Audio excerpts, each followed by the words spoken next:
नमस्कार साथियों, स्वागत है आप सभी का आपके अपने इस YouTube चैनल पर जिसका नाम है जीएस बूस्टर, जो कि पार्ट है तक्षशिला इस बलिया का। और मैं हूं अनूप उपाध्याय। साथियों, जब दुनिया के सबसे शानदार लग्जरी होटलों की बात होती है तो हमारे दिमाग में सबसे पहले दुबई, स्विट्जरलैंड, मालदीव, फ्रांस का नाम आता है। लेकिन क्या आपने कभी सोचा था कि दुनिया का नंबर 1 लग्जरी होटल नेपाल के एक छोटे से पहाड़ी इलाकों में हो? साथियों, 2026 में प्रतिष्ठित रॉब रिपोर्ट ने शींतामढ़ी मुस्तांग को दुनिया का नंबर 1 लग्जरी होटल घोषित किया। यह सिर्फ एक होटल की जीत नहीं, यह नेपाल की नई पहचान की कहानी। एक ऐसा देश जिसे लोग केवल एवरेस्ट ट्रैकिंग, बजट टूरिज्म के लिए जानते हैं, आज वह दुनिया के सबसे अमीर पर्यटकों को अपनी ओर आकर्षित कर रहा है। लेकिन सवाल यह है कि आखिर इस होटल में ऐसा क्या खास है? क्या यह सिर्फ महंगा है या इसके पीछे नेपाल की कोई बड़ी रणनीति जो है वो छुपी हुई है? आज इसी को विस्तार पूर्वक समझेंगे। और आज का टॉपिक आपके स्क्रीन पर है। नेपाल ने इतिहास रच दिया, दुबई भी रह गया पीछे। अब आप सोच रहे होंगे कि ये टॉपिक ऐसा क्यों है और क्यों मैं आज इतने नेपाल के बारे में बड़ाई कर रहा हूं। तो जब वीडियो को अंत तक आप मेरे साथ देखेंगे तो आप जान जाएंगे कि क्या इसकी रणनीतिक अहमियत है और क्यों मैं आज नेपाल की बड़ाई कर रहा हूं। तो चैनल को सब्सक्राइब नहीं किया तो सब्सक्राइब करके बेल आइकन दबा दीजिएगा कि यहां आने वाले हर वीडियो का नोटिफिकेशन आपको टाइम पर मिले। वीडियो पसंद आए तो लाइक भी कर दीजिएगा, शेयर भी कर दीजिएगा। काठमांडू पोस्ट ने कवर किया है Shinta Mani Mustang rank world top luxury hotel by Robb Report. Mustang property top Robb Report 50 greatest luxury hotel जो पूरे अर्थ में है उसमें गिना गया है। सबसे पहले हम लोग मुस्तांग देख लें। आप अपने स्क्रीन पर ये नेपाल का मैप देख रहे हैं साथियों। ये इंडिया का क्षेत्र आपको दिख रहा है, इधर चाइना यानी कि तिब्बत का क्षेत्र है, और यहाँ आपको जो है वो मुस्तांग दिखेगा, यानी कि नेपाल के उत्तरी भाग जो कि तिब्बत के साथ सीमा साझा करता है। साथियों, सबसे पहले हम समझते हैं कि रॉब रिपोर्ट आखिर है क्या। साथियों, रॉब रिपोर्ट दुनिया के सबसे प्रतिष्ठित लग्जरी लाइफस्टाइल मैगजीन मानी जाती है और इसके पाठकों में अरबपति, बड़े उद्योगपति, हॉलीवुड के स्टार, बिजनेस लीडर और हाई नेटवर्थ ट्रेवलर्स जो है वो शामिल होते हैं। हर साल इसके 24 ट्रेवल मास्टर दुनिया भर के लग्जरी होटलों का मूल्यांकन करते हैं, और वे केवल ये नहीं देखते कि होटल कितना बड़ा है और कितना महंगा है, वे ये देखते हैं कि उसकी सर्विस कैसी है, अनुभव कितना अनोखा है, स्थानीय संस्कृति कितनी अच्छी तरह से दिखाई गई है, प्रकृति का संरक्षण हुआ है नहीं हुआ है, और मेहमान को क्या मिलता है जो दुनिया को कहीं और नहीं मिलता।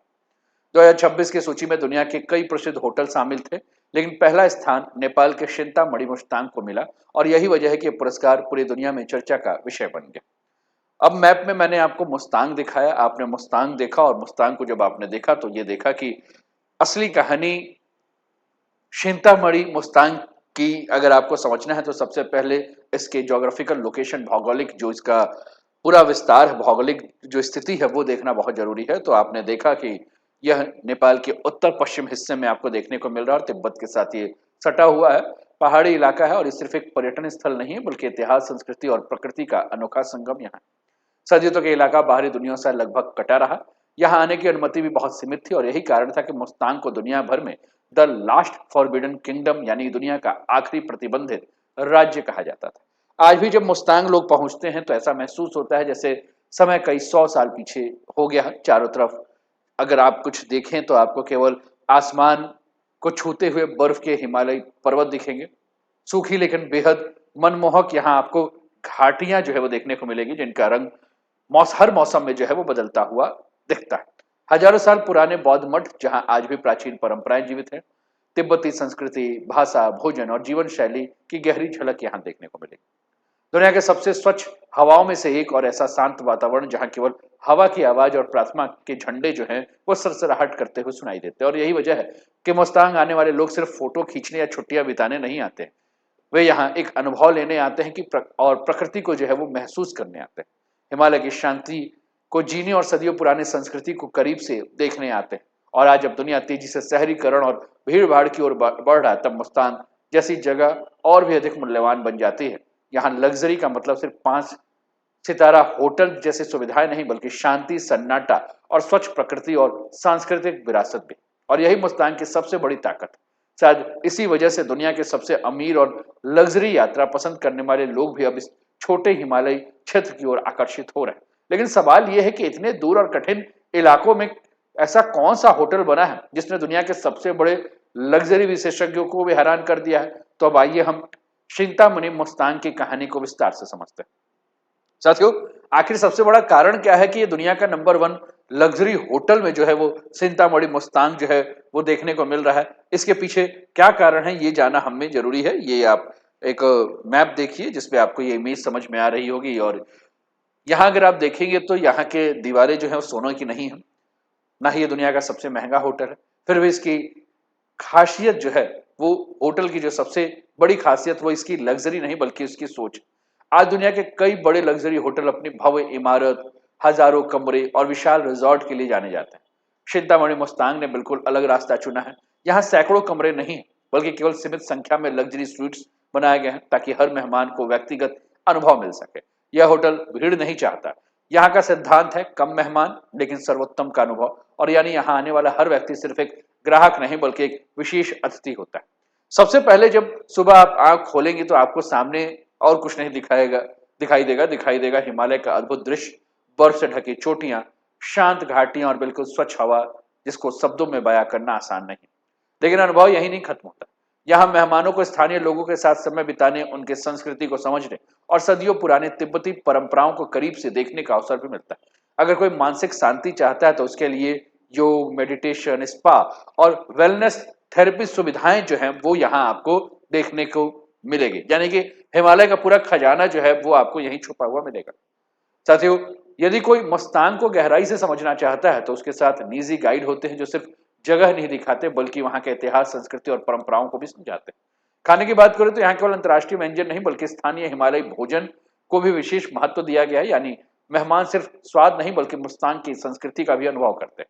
और इतना ही नहीं, यहाँ आने वाले लोग प्राचीन बौद्ध मठों में जाकर ध्यान कर सकते हैं, स्थानीय भिक्षुओं से मिल सकते हैं, सदियों पुरानी आध्यात्मिक परंपराओं को महसूस कर सकते हैं। इस होटल का डिजाइन प्रसिद्ध आर्किटेक्ट और लग्जरी होटल डिजाइनर बिल बेंसले ने डिजाइन किया है, और बिल बेंसले का नाम दुनिया के सबसे प्रतिष्ठित होटल डिजाइनरों में लिया जाता है।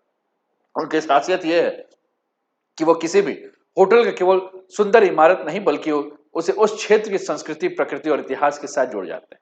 चिंतामणि मुस्तांग में भी यही दर्शन जो है दिखाई देता है। होटल की वास्तुकला, आधुनिक सुविधाओं और पारंपरिक हिमालय संस्कृति का शानदार मेल। अब इसके बारे में जो रिपोर्ट आई है जिसको कि रॉब रिपोर्ट कहा जाता है, उसने होटल की तारीफ केवल उसकी सुंदरता या सुविधाओं के लिए नहीं किया। रिपोर्ट के अनुसार यह एक ऐसा स्थान है जहां शरीर, मन और आत्मा तीनों को एक साथ आराम और संतुलन मिलता है। यानी यहाँ ठहरना केवल छुट्टियां मनाना नहीं है बल्कि खुद को फिर से खुद में ही ढूंढने का एक अनुभव है। शायद यही वजह है कि दुनिया भर के लग्जरी यात्रा विशेषज्ञों ने इसे 2026 का दुनिया का सर्वश्रेष्ठ लग्जरी होटल माना। साथियों, ये कहीं ना कहीं नेपाल की नई टूरिज्म स्ट्रेटजी है, या फिर इसके पीछे अगर हम बात करें तो नेपाल की जो रणनीति काम कर रही है वो हो सकती है। अगर हम कुछ साल पहले नेपाल को देखें तो उसकी पहचान मुख्य रूप से एडवेंचर टूरिज्म के साथ ही जो है वो जुड़े हुए थे।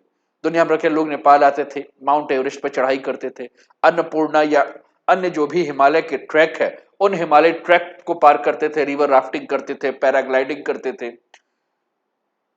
और इस प्रकार की गतिविधियों का आनंद वो बहुत ही कम बजट में लेते थे। क्योंकि यहाँ अगर हम बात करें तो खूबसूरत प्राकृतिक स्थान की यात्रा करना जो है वो लोगों को पसंद आता था। लेकिन अब नेपाल धीरे धीरे पर्यटन की नीति बदल रहा है।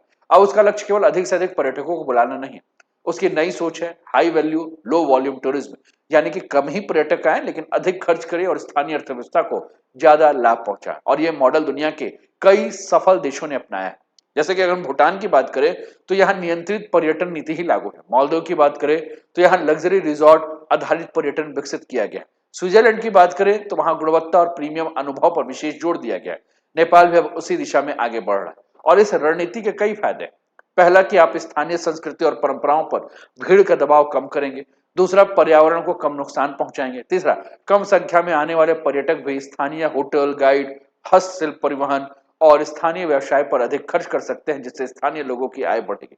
यानी पर्यटन की संख्या कम होने के बावजूद आर्थिक लाभ अधिक हो सकता है। और इसी नई सोच का सबसे सफल उदाहरण उभरा है वो है चिंतामणि मुस्तांग। और ये केवल एक लग्जरी होटल नहीं बल्कि नेपाल के भविष्य के पर्यटन मॉडल का प्रतीक बन चुका है। और सबसे महत्वपूर्ण सवाल यह है कि क्या इस उपलब्धि से नेपाल की अर्थव्यवस्था और अंतर्राष्ट्रीय छवि में बड़ा बदलाव हो सकता है। तो साथियों, इसको भी अगर हम देखें तो हम ये बिल्कुल कह सकते हैं कि इससे स्थानीय किसान, स्थानीय गाइड, टैक्सी चालक, हस्तशिल्प बनाने वाले, रेस्तरां वाले, सांस्कृतिक कलाकार, सभी को रोजगार और आय मिल सकता है। मुस्तांग जैसे दूरस्थ क्षेत्र का यह विकास का एक नया मॉडल बन सकता है और यही कारण है कि नेपाल अब लग्जरी टूरिज्म को अपनी आर्थिक रणनीति का हिस्सा बना रहा है। लेकिन एक बात और भी समझना है साथियों, क्या भारत इससे कुछ सीख सकता है? क्या भारत अपने यहाँ कुछ इससे बदलाव कर सकता है? ये भी हमें देखना होगा। साथियों, अगर हम भारत की बात करें तो भारत के पास प्राकृतिक सुंदरता, सांस्कृतिक विरासत और जैव विविधता के मामले में दुनिया के सबसे समृद्ध देशों में से एक होने का बड़ा लाभ है। हमारे पास लद्दाख की ऊंची बर्फीली चोटियां हैं, हिमाचल प्रदेश का स्पीति है जिसे लिटिल तिब्बत कहा जाता है, उत्तराखंड में हिमालय, चार धाम, फूलों की घाटी और अनगिनत आध्यात्मिक स्थल है। सिक्किम अपनी स्वच्छता, बौद्ध संस्कृति और शानदार पर्वतीय दृश्यों के लिए प्रसिद्ध है। अरुणाचल प्रदेश आज भी भारत के सबसे कम खोजे गए लेकिन बेहद खूबसूरत राज्यों में से एक। कश्मीर, जिसे यूं ही धरती का स्वर्ग नहीं कहा जाता, यानी प्राकृतिक संसाधनों की कमी भारत में तो बिल्कुल नहीं, लेकिन केवल सुंदर पहाड़ होने से कोई जगह विश्व स्तरीय पर्यटन स्थल नहीं बन सकता। उसके लिए सही नीति, सही योजना, दीर्घकालिक सोच की जरूरत होती। अगर भारत वास्तव में हिमालयी क्षेत्रों को वैश्विक लग्जरी पर्यटन का केंद्र बनाना चाहता है तो उसको विशेष ध्यान देना होगा, जिसमें सबसे पहला वो है पर्यावरण का संरक्षण रखना, यानी कि जंगल कम कटे, नदियां कम प्रदूषित हो, पहाड़ों पर अनियोजित निर्माण ना हो, पर्यटन भी टिकाऊ हो और प्रकृति को ही सबसे बड़ी पूंजी बना के रखा जाए। दूसरा, स्थानीय संस्कृति का सम्मान करना, यानी कि जो बाहर के लोग आए उन्हें वहां की परंपरा, वहां के भोजन, वहां के संगीत, वहां के हस्तशिल्प और वहां की संस्कृति का अनुभव कराना है, जिससे स्थानीय पहचान मजबूत हो। तीसरा, कुल मिलाकर अगर हम बात करें साथियों तो लाखों पर्यटकों का किसी स्थान पर पहुंचना वो स्थान की सफलता नहीं है।